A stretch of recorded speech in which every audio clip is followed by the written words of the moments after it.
Olá pessoal, então eu vou gravar um vídeo para mostrar um pouco mais de mais um equipamento aqui do Lieta.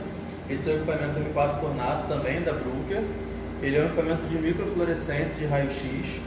E aqui a gente tem o equipamento, ele é todo blindado, a gente tem a certificação dessa blindagem. A interface, por onde a gente vai operar para poder mexer nesse equipamento.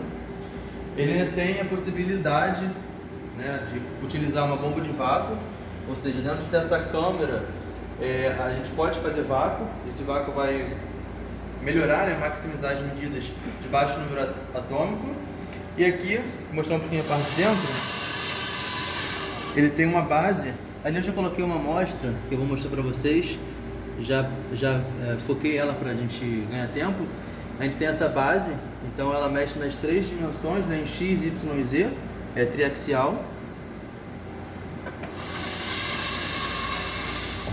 Aí vou mostrar um pouquinho de uma das funcionalidades do Tornado.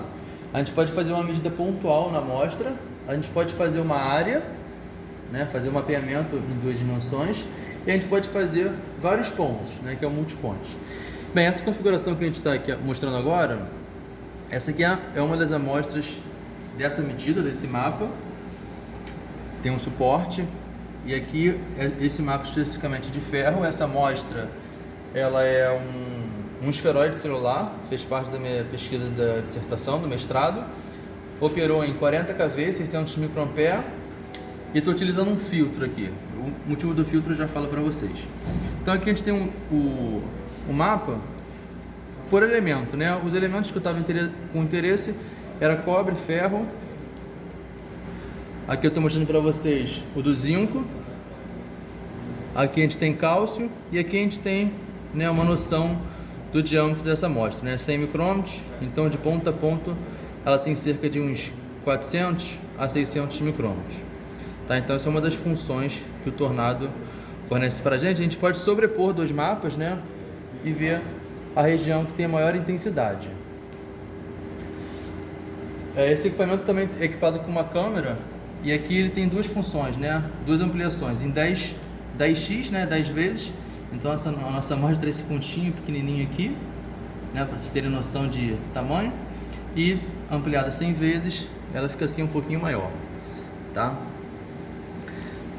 Uma outra funcionalidade importante aqui do Tornado é essa função que a gente pode fazer um espectro pontual. E é aí que eu vou mostrar três espectros para vocês, tá? Esse aqui é um ponto, o ponto focal do Tornado é cerca de 25 micrômetros de diâmetro, e uma medida de um ponto naquele esferoide me retornou esse espectro aqui, tá? A gente pode ver os espalhamentos elásticos e inelásticos, o espalhamento Berme-Strahlung, e aqui os elementos que eu tenho interesse. Por que eu estou mostrando isso para vocês? Queria que vocês observassem aqui, o elemento ferro, cobre e zinco. O pico característico, a fluorescência de raio-x do pico característico, está muito próximo, está quase que embaixo do meu espalhamento. Essa medida que estou mostrando para vocês é sem nenhum filtro. Esse equipamento tem 5 possibilidades de filtro. E quando eu coloco um filtro, por exemplo, aqui, a L100, significa um filtro de 100 micrômetros de espessura de alumínio. Olha a diferença do espectro, Esse meu espectro em verde aqui.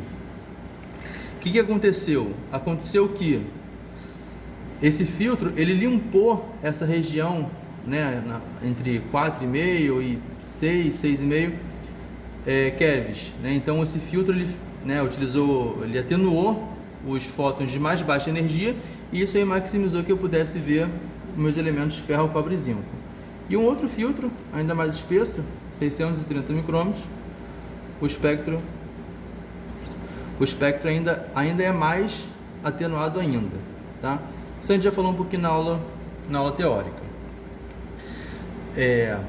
Então, aproveitando, aqui dentro tem uma amostra, só para vocês entenderem como que a gente pode mexer esse eixo. Aqui dentro tem uma amostra de ouro, o que eu mostrei para vocês é uma amostra de tecido biológico, de esferoide celular. Eu vou mostrar para vocês a foto de uma amostra certificada, que também veio com equipamento de ouro. Pode mostrar aqui, Raíssa. Essa aqui é a minha amostra. numa ampliação de 10 vezes e essa aqui é a minha amostra na ampliação de 100 vezes, tá? Então, esse pontinho aqui eu posso mexer livremente, né, onde eu quero focar. Aqui eu tenho a posição de utilizar o foco, porque ele tem que focar exatamente na superfície da amostra. E aqui eu tenho a opção de mexer a amostra para cima e para baixo naqueles 3 eixos. E esse botão aqui em cima, faltou falar, seria o botão onde eu poderia colocar vácuo dentro dessa câmera e isso maximizaria esses fotos aqui de mais baixa energia. Tá bom? Acho que é isso, galera. Obrigado.